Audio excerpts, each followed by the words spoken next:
नाजरीन आदाब, ground report के आज के शुमारे में आप सबका खैर मकदम है। आज हम बात करेंगे सियासी मंजरनामे पर। जी हाँ, आजकल जो है इलेक्शन का माहौल चल रहा है। 11 तारीख को पहले फेज़ में जम्मू और बारामूला में लोकसभा के इलेक्शंस होने वाले हैं। आज हम बात करेंगे इस ग्राउंड रिपोर्ट के ज़रिए जम्मू पुंछ लोकसभा कॉन्स्टिट्यूंसी की। इसके हर एक सियासी मंजरनामे पे हम हमारी नज़र होगी और ये जानने की कोशिश करेंगे कि जो यहाँ पे जो एमपी रहे हैं उनका काम कैसा रहा है और उसके साथ साथ जो वोटर हैं यहाँ पे वो क्या चाहते हैं, जो लोकसभा में वो वोट डालने जा रहे हैं उनके मन में आखिर है क्या।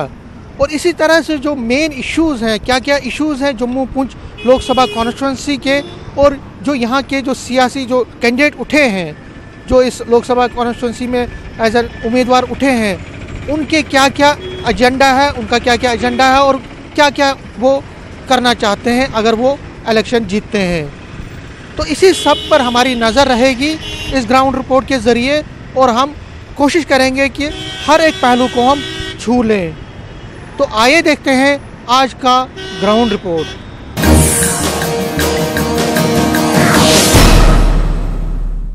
नाजरीन, जम्मू पुंछ पार्लिमानी सीट एक बहुत बड़ी कॉन्स्टिट्यूंसी है जो तकरीबन 20 असेंबली सेगमेंट्स पर मुश्तमिल है।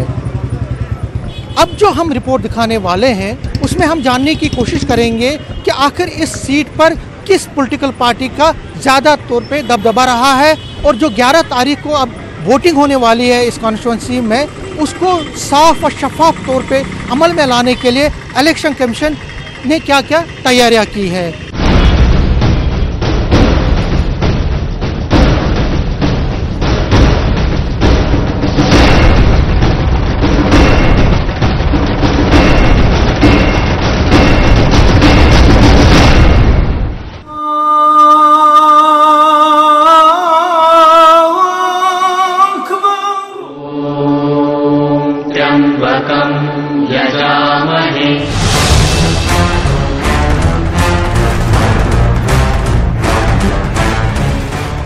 रियासत जम्मू कश्मीर की 6 पार्लिमानी नशिस्तों में से जम्मू पुंछ नशिस्त सियासी मंजरनामे में अपना एक मकाम रखती है। 4 अजला पर मुश्तमिल इस पार्लिमानी नशिस्त के लिए 11 अप्रैल को लगभग 20 लाख राय दहिंदगान अपने हक राय दही का इस्तेमाल करके अपना नुमाइंदा मुंतखब करेंगे।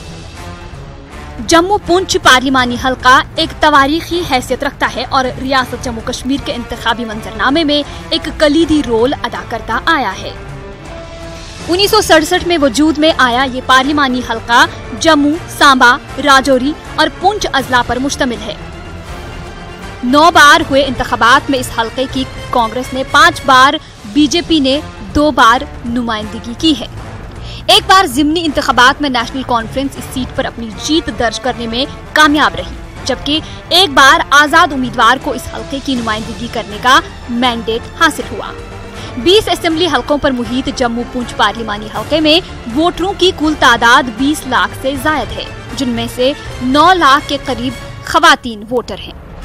जम्मू में भी 20 लाख में से करीब 10 लाख 9.6 लाख वुमेन हैं और रेस्ट 10.4 मेल हैं। रफली हम लोगों ने प्लान किया है कि जम्मू पार्लियामेंट्री कंस्टिट्यूंसी में कोई 250 कंपनीज के आसपास पैरामिलिट्री फोर्सेस लगेंगे। सभी वोटर्स को मैं यकीन दिलाऊंगा कि उनको वोट डालने के लिए बड़ी सारी सुविधाएं दी जा रही हैं। हर एक पोलिंग स्टेशन पर अशोर्ड मिनिमम फैसिलिटी रहेगी, जिसमें कि टॉयलेट, रैंप, बिजली, पानी का इंतज़ाम है, और उनको वोट के दिनों में कोई भी इंटिमिडेशन और इस तरीके की चीज़ें नहीं होने दी जाएगी। वो फ्री एंड फेयर तरीके से आके जिस कैंडिडेट को चुनना चाहते हैं उसके पक्ष में अपना वोट डालेंगे।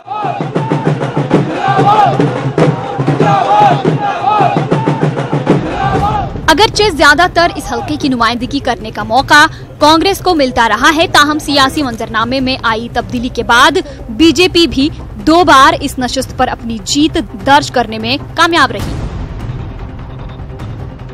इस बार हो रहे पार्लिमानी इंतखाबात में इस हल्के से कुल 24 उम्मीदवार मैदान में हैं। बीजेपी के जुगल किशोर और कांग्रेस के रमन भल्ला के दरमियान इस हलके में नजदीकी मुकाबला रहने के इशारे साफ जाहिर हैं। सियासी तज्जिया निगारों का मानना है कि बदलते सियासी हालात का सीधा असर इस हलके के चुनाव नतीजे पर भी पड़ सकता है। हिस्टोरिकल पर्सपेक्टिव तो कांग्रेस के ही फेवर में है। Congress has won maximum number of times in this particular thing. In fact बीच में बीजेपी को सीट मिली थी, वैद्य विष्णुदत्त जी जीते थे, पर वो फिर 2 साल के बाद दोबारा इलेक्शन हुई, फिर वो जीते, अनफॉर्चुनेटली उनकी डेथ हो गई, तो फिर वो सीट बीजेपी हार गई। तो हिस्ट्री तो यही बताती है कि कांग्रेस का ही पलड़ा इस रीजन में भारी रहा है। पर इस टाइम पे समीकरण बदल चुके हैं, इस टाइम पे सोच बदल चुकी है, इस टाइम पे सिस्टम्स अलग चल रहे हैं। साल 2014 में जहां मुल्क में मोदी लहर के चलते जम्मू पूंछ पार्लिमानी नशिस्त पर बीजेपी अपनी जीत दर्ज कराने में कामयाब रही थी, वहीं इस बार के सियासी हालात को देखकर ऐसा लगता है कि इस सीट पर कांग्रेस और बीजेपी के उम्मीदवारों के दरमियान कांटे की टक्कर रह सकती है। अब देखना यह है कि मोदी लहर इस बार के चुनाव के दौरान इस सीट को हासिल करने में कामयाब रहती है या नहीं। 2014 के पार्लिमानी इलेक्शंस में जम्मू पूंछ पार्लिमानी सीट से बीजेपी के जुगल किशोर शर्मा ने जबरदस्त कामयाबी हासिल की थी। अब हम जो ये रिपोर्ट दिखाने वाले हैं उसमें हम जानने की कोशिश करेंगे कि 2014 में जब जुगल किशोर शर्मा जीते थे तो उन्होंने लोगों के साथ क्या क्या वादे किए थे और उनमें से कितने वादे उन्होंने पिछले 5 साल के दौरान पूरे किए हैं। हम आम लोगों से भी बात करेंगे और उनसे जानने की कोशिश करेंगे कि एमपी के काम से वो कितने मुतमईन हैं। हम अपोजिशन लीडरान से भी बात करेंगे और खासकर जो कैंडिडेट यहाँ पे बीजेपी के खिलाफ उतरे हैं उनसे भी बात करेंगे और उनसे जानने की कोशिश करेंगे कि अगर वो कामयाब होते हैं तो वो आम लोगों के लिए क्या क्या करने जा रहे हैं।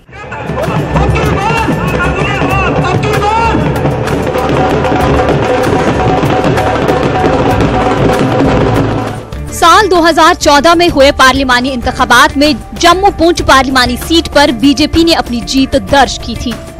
बीजेपी के जुगल किशोर शर्मा ने अपने मद्दे मुकाबल कांग्रेस के मदन लाल शर्मा को 2,26,000 वोटों से शिकस्त दी थी। इस तरह इन्हें इस हलके की नुमाइंदगी करने का मैंडेट मिला था। इन इंतखाबात में मोदी लहर के चलते जम्मू खित्ते की दोनों सीटों पर बीजेपी ने जीत हासिल की थी। लोगों को बीजेपी से काफी उम्मीदें जुड़ गईं। जुगल किशोर के गुज़िश्ता 5 साल के काम की अगर बात की जाए तो मजमूई तौर पर इनका काम कुछ हद तक तसल्ली बख्श ही रहा। जुगल किशोर खुद भी दावा करते हैं कि 2014 के इंतखाबात में लोगों से किए गए वादों पर वो खरा उतरे। इनका कहना है कि मरकजी सरकार ने जिंदगी के मुख्तलिफ सेक्टरों में नई नई स्कीमें लाकर अवाम को काफी राहत दिलाई। जम्मू पूंछ पार्लिमानी हलके में इन स्कीमों का फायदा अवाम तक पहुंचाने का इनका एक अहम रोल रहा। प्रोजेक्ट्स के थ्रू तो हजारों करोड़ रुपया आया है, लेकिन जो रुके हुए काम थे जैसे PMGSY है, ये इसके रुके हुए काम सारे के सारे हमने शुरू करवाए। जो प्रोजेक्ट, अब कोई ऐसा प्रोजेक्ट नहीं है जिसके लिए हमने फंडिंग नहीं की है। आपको मैं बताऊं कि जब हम आए थे तो जहां कई सारी ऐसी समस्याएं थी जो कि बरसों से पेंडिंग थी, जैसे कि जम्मू से लेकर पुंछ तक का नेशनल हाईवे था, रोज़मर्रा जहां पर एक्सीडेंट होते थे, लेकिन इस नेशनल हाईवे को बनाने का कहीं भी कोई दूर दूर तक नामो निशान नहीं था। तो जब हम बने साहब से पहले हमने इस क्षेत्र, इस नेशनल हाईवे की तरफ ध्यान दिया कि ये 4 लेन जो है वो बने, ताकि जम्मू से लेकर अखनूर तक आपको पता है कितने एक्सीडेंट होते थे। तो हमने उसमें जो थी वो विजय प्राप्त की और 5100 करोड़ रुपया उसके लिए हमने लाया और उसका काम जोरों शोरों से चल रहा है। दूसरा मैं आपको बताऊँ कि उसी के साथ ही एक परगवाल विलेज है, यू के कट रहता है, यहाँ पर पाकिस्तान की फायरिंग होती है और इधर से चुनाव दुराया है, लोग बीच में फंस जाते हैं और कई बार कई नौजवान जो हैं वो सड़क और ब्रिज ना होने की वजह से मारे भी गए बेचारे, क्योंकि इलाज करने के लिए कहीं नहीं दूर दूर जा सकते। अब उनके लिए 206 करोड़ रुपए का ब्रिज, ऐतिहासिक ब्रिज जिसकी बहुत बड़ी डिमांड इस पूरे क्षेत्र में थी, वो भी हमने लाया, जोरों शोरों से काम लग रहा है। ये जो बॉर्डर क्षेत्र के लोग हैं हमारे रिफ्यूजी और वेस्ट पाकिस्तान के भी और दूसरे POK के रिफ्यूजी, इनके साथ भी कांग्रेस ने हमेशा शाली किया है और हमेशा वोट बैंक की राजनीति इनके साथ की है। वो होता क्या था, जब इलेक्शन आती थी इनको कहते थे कि भाई हम आपके बारे में सोचेंगे, सोचा कोई नहीं। तो मैं आपको बताऊं कि हमने इनके लिए 200 करोड़ रुपया लाया, हर परिवार के लिए 5.5 लाख रुपये जो है वो इनको दिलाए। और उसके बाद वेस्ट पाकिस्तान जो रिफ्यूजीज हैं उनके लिए भी हमने पैकेज लाया, उनको भी 5.5 लाख रुपया जो है वो दिया जा रहा है। कुछ और डिमांड्स हैं रिफ्यूजियों की, तो उसको भी हम पूरा करने का प्रयास करेंगे। लेकिन ये जो किया ना रिफ्यूजियों के लिए हमने, ये कोई कहीं कम नहीं है। जुगल किशोर के दावे तो एक तरफ, लेकिन अपोजिशन जमातों का इल्जाम है कि गुज़िश्ता 5 सालों के दौरान इस हल्के के लोगों के मफादात को नजरअंदाज किया गया। इनका ये भी कहना है कि तरक्की के नाम पर कई प्रोजेक्ट शुरू भी किए गए, ताहम वो ज्यादातर कागजों तक ही महदूद रहे। हम लोग तो कमिटेड है गरीब आदमियों के साथ, उनको ऊपर उठाने के लिए जहाँ पर भी जो स्कीमें होगी। इन्होंने सिर्फ स्कीमों के नाम चेंज किए। इंदिरा आवास योजना थी और ओल्ड एज पेंशन था। मैं समझता हूँ हर मरले में, हर सेक्टर में महंगाई से लेकर सरहदों में रहने वाले लोग, उनकी अनदेखी की गई। अब उन्होंने नया बताया कि हम 72,000 रुपया सालाना हर गरीब परिवार को यहाँ पे देंगे, आप सत्ता में हासिल दो, और जो भी गरीब या आम आवाम की जो मुद्दे यहाँ पे होंगे हम उनके साथ खड़े। जम्मू पुंछ पार्लिमानी हल्के के लोगों के मुताबिक अभी भी ऐसे कई मामलात हैं जिनकी तरफ सरकार ने ध्यान नहीं दिया। अगरचे लोगों का ये भी मानना है कि उनके चुने हुए नुमाइंदे जुगल किशोर ने हल्के में कई काम अंजाम देने की पहल भी की, ताहम कई ऐसे काम करने से रह गए जिनका उन्होंने चुनाव के दौरान वादा किया था। मुझे लगता है कि ठीक है, काम कर रहे हैं। अभी एक ही मौका मिला है, उन्हें और मौका मिलना चाहिए ताकि हमारा जो जम्मू है, हमारी जो ये जम्मू पुंछ लोकसभा सीट है वो प्रोग्रेस करे। और मुझे उम्मीद है कि इस बार जो कमियां रह गई हैं वो अगली वाली जो अभी इस बार जो अगर वो जीत के आते हैं तो वो उनको पूरा करने की कोशिश करें। बीजेपी को इस बार कुछ नए चेहरे उतारने चाहिए थे, क्योंकि जो पुराने चेहरे जो उतारे गए थे उनका अगर हम काम की बात करें तो बहुत कम काम रहा है उनका, और काफ़ी कम विजिट्स रही है उनकी अपनी कॉन्स्टिट्यूंसी के अंदर। तो जिस वजह से लोगों के अंदर काफ़ी आक्रोश भी है और गुस्सा भी है अपने उस कैंडिडेट से। लेकिन अगर हम बात करें मोदी जी की, तो मोदी जी के नाम पे वोट बखेरने के लिए तो उनको वोट मिल जाएगा जुगल किशोर जी को। लेकिन मेरा ये मानना है और इस कॉन्स्टिट्यूंसी के लोगों का ये मानना है कि अगर कोई नए चेहरे, काम करने वाले चेहरों को उतारा जाता तो यकीनन मोदी जी के नाम के नहीं बल्कि उस कैंडिडेट के अपने नाम के वोट मिलते। सियासी तज्जियाकारों का मानना है कि कांग्रेस के मौजूदा उम्मीदवार रमन भल्ला का असर सिर्फ एक असेंबली हल्के में ही है, जबकि जुगल किशोर एक पार्लिमानी हल्के के नुमाइंदा रहे हैं। ताहम उनका ये भी कहना है कि जुगल किशोर ने उतना काम भी नहीं किया जितना लोगों को उम्मीद थी। इस वजह से इन्हें कांग्रेस उम्मीदवार से कांटे का टक्कर रहेगा और इस हल्के की नुमाइंदगी को बरकरार रखने में काफी मुश्किलात पेश आ सकती हैं। रमन भल्ला का जो कॉन्स्टिट्यूंसी है वो बड़ी लिमिटेड कॉन्स्टिट्यूंसी रही है। इट इज़ नॉट कि वो पूरे पैन जम्मू से लेके पुंछ तक या राजौरी तक सारा एरिया उनके कवर में रहा है। रमन भल्ला की बड़ी लिमिटेड कॉन्स्टिट्यूंसी रही है, और जो उसकी लिमिटेड कॉन्स्टिट्यूंसी जो उनकी है उसमें जी हाँ उनकी काफ़ी स्ट्रेंथ है। वहाँ पे वो 80% या 90% तक वोट भी गार्नर कर सकते हैं। बट जब आप लार्जर पर्सपेक्टिव में देखते हैं, हम असेंबली की नहीं पार्लियामेंट्री पर्सपेक्टिव में देखते हैं जहाँ लाखों वोट पड़ने वाले हैं, उसमें मुझे नहीं लगता कि रमन भल्ला की पर्सनैलिटी या उनका करिश्मा कुछ काम कर पाएगा, क्योंकि इस टाइम पे straight fight BJP versus Congress होगी यहाँ पे, और नेशनलिस्टिक मुद्दों को लेके होगी। और इस रीजन में जिस तरह से वोट का प्रतिशत है डिफरेंट कास्ट कलर के बेस के ऊपर या रीजन के बेस के ऊपर जो वोट की डिवीजन है, मुझे लगता है कि बीजेपी का पलड़ा काफी अच्छा। दावे और तज्जिया तो अपनी जगह, लेकिन आखिरी फैसला तो बहरहाल वोटर ही करेंगे। ऐसे में ये देखना दिलचस्प होगा कि उम्मीदवार अपनी चुनाव मुहिम के जरिए किस कदर वोटरों को अपनी तरफ रागिब करने में कामयाब होते हैं। जम्मू पुंछ पार्लिमानी सीट पर इस बार बीजेपी को रोकने के लिए नेशनल कॉन्फ्रेंस और पीडीपी ने कांग्रेस उम्मीदवार रमन भल्ला को सपोर्ट करने का फैसला किया है। जाहिर तौर पर ये तीनों पार्टियां इकट्ठे हो गई हैं ताकि बीजेपी को यहाँ पे फिर एक बार जीत हासिल करने से रोका जा सके। हम इस रिपोर्ट के ज़रिए जानने की कोशिश करेंगे कि आखिर कांग्रेस, एनसी और पीडीपी का जो ये अलायंस, स्ट्रैटेजिक अलायंस यहाँ पे हुआ है, वो कितना कामयाब होता है। और ये भी जानने की कोशिश करेंगे कि चौधरी लाल सिंह जो पहले बीजेपी में थे और उसके बाद उन्होंने डोगरा संगठन बनाया है, उनका इस चुनाव में कितना इम्पैक्ट रहेगा और उनके आने से बीजेपी को कितना नुकसान होता है।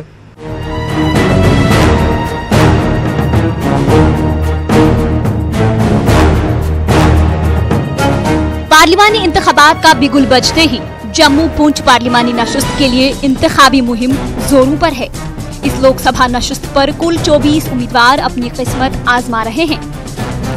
इस पार्लिमानी हलके पर जहां बीजेपी ने मौजूदा मेंबर जुगल किशोर पर एक बार फिर अपना एतमाद जताया है, वहीं कांग्रेस ने इस बार उम्मीदवार तब्दील करके रमन भल्ला को मैदान में उतारा है। सियासी मुबस्सिरीन मानते हैं कि असल मुकाबला कांग्रेस और बीजेपी के दरमियान ही होगा। ताहम ये खबरें भी गश्त कर रही हैं कि चौधरी लाल सिंह और पैंथर्स पार्टी भी इस चुनाव में एक रोल अदा कर सकते हैं। भारतीय जनता पार्टी जहां एक दमखम पर चुनाव मैदान में उतरी है, वहीं कांग्रेस नेशनल कॉन्फ्रेंस की हिमायत से बीजेपी को टक्कर देने में जुटी हुई है। सियासी तज्जियाकारों का मानना है कि कांग्रेस को नेशनल कॉन्फ्रेंस के वोट बैंक से कोई ज्यादा फायदा होने की उम्मीद नहीं की जा सकती। जहाँ तक ये कि एनसी कांग्रेस को सपोर्ट कर रही है इन अ फ्रेंडली अलायंस, और पीडीपी ने भी कहा है कि हम अपना कैंडिडेट इनके लिए नहीं खड़ा करेंगे क्योंकि उनका मानना है कि हम सेकुलर फोर्सेस को इकट्ठे रहना चाहिए। मुझे लगता है कि ये अच्छी स्ट्रैटेजी इनकी तरफ से है for the higher ups, but इसमें थोड़ा सा दिक्कत ये है कि हमारे यहाँ पे जम्मू रीजन में दूर दराज के इलाके काफ़ी हैं। उसमें सबसे बड़ी बात ये है कि एजुकेटेड पॉपुलेशन इतनी ज़्यादा नहीं है या लेवल ऑफ एजुकेशन इतना नहीं है। तो ग्रास रूट तक ये बात कितनी परकुलेट करेगी कि ये एक फ्रेंडली अलायंस है। मुबस्सिरीन का कहना है कि इस तरह के इत्तेहाद में हमेशा से ऐसी दिक्कतें पैदा होती हैं कि आम वोटर दूसरी पार्टी के साथ इत्तेहाद के बारे में मुकम्मल जानकारी और नताइज से बेखबर रहता है। तज्जिया निगारों का मानना है कि माजी में भी इस तरह के इत्तेहाद से पार्टियों को ज्यादा फायदा नहीं मिल पाया है। मुबस्सिरीन कहते हैं कि पीडीपी की तरफ से जम्मू पूंछ पार्लिमानी नशस्त पर कोई भी उम्मीदवार खड़ा न करना इस बात का इशारा है कि वो बिलावास्ता तौर पर कांग्रेस को हिमायत देने के हक में है, जिससे रमन भल्ला को कुछ फायदा हो सकता है। ट्रांसफर जरूर होगा, बट पूरा का पूरा अगर आप जो कि ये मान रहे हैं कि 100% ट्रांसफर होगा, ऐसा नहीं होगा। आई एक्सपेक्ट 50 to 60% ट्रांसफर होगा। वोट 20 to 25% लोगों को पता नहीं चलेगा और 15 से 20% रोष की वजह से एब्सटेन कर जाएंगे। तो 50 से 60% वोट जरूर ट्रांसफर। लाल सिंह की तरफ से बीजेपी से दूरी इख्तियार करने और आजाद उम्मीदवार की हैसियत से चुनाव मैदान में कूद पड़ने से इस नशस्त पर इंतखाबी माहौल में एक नई दिलचस्पी पैदा हुई है। लाल सिंह पिछले कई महीनों से जम्मू खित्ते के वोटरों को लुभाने के लिए कई मुहाज पर काम कर रहे हैं। वो इस उम्मीद के साथ मैदान में उतरे हैं कि डुग्गर और डोगरी का नारा लगाकर वो जम्मू खित्ते के वोटरों को अपनी तरफ माइल करने में कामयाब होंगे। ताहम सियासी तज्जियाकारों का मानना है कि इस तरह के जज्बाती नारों से लाल सिंह को इस चुनाव में ज्यादा फायदा हासिल नहीं होगा। मुझे इस सिनेरियो में नहीं लगता कि चौधरी लाल सिंह का कोई इम्पैक्ट हो पाएगा। जी, assembly elections, coming assembly elections जरूर इम्पैक्ट हो सकता है इसका, बट पार्लियामेंट्री इलेक्शंस पे इसका इम्पैक्ट नहीं होगा क्योंकि पार्लियामेंट्री इलेक्शंस में मुद्दे लोकल से ज्यादा नेशनलिस्टिक ज्यादा रहते हैं, एक नेशनल लेवल के मुद्दे हैं। तो डीएसएस के पास कोई नेशनल लेवल का मुद्दा नहीं है, सब लोकल ग्रास रूट लेवल के मुद्दे हैं। तो मुझे लगता है कि इसका नहीं होगा। जैसे कि आप कश्मीर में देखें, शाह फैसल ने भी एक अपनी पार्टी खड़ी की है, तो वो भी लोकल मुद्दे लेके खड़े हुए हैं और वो बड़े स्मार्टली एक्ट कर रहे हैं कि वो लोकल लेवल पे ही वो पार्लियामेंट्री इलेक्शंस में लड़ ही नहीं रहे। वो कह रहे हैं कि हम असेंबली इलेक्शंस में ही अपना मुहिम करेंगे। सेम डीएसएस का इम्पैक्ट जरूर होगा, but in assembly elections, not in parliament. Jammu पार्लिमानी नशस्त पर जहां बीजेपी विकास के साथ साथ कौमी सतह पर सियासी कामयाबियों का जिक्र करके वोटरों को लुभाने की कोशिश कर रही है, वहीं कांग्रेस मरकजी सरकार की कमजोरियों को उजागर करने की राह पर गामजन है। अब देखना ये होगा कि जम्मू पूंछ पार्लिमानी नशस्त के वोटर किन बातों को मद्देनजर रखकर अपने हक राय दही का इस्तेमाल करते हैं और किस पार्टी के उम्मीदवार को लोकसभा में अपनी नुमाइंदगी करने का मौका देंगे।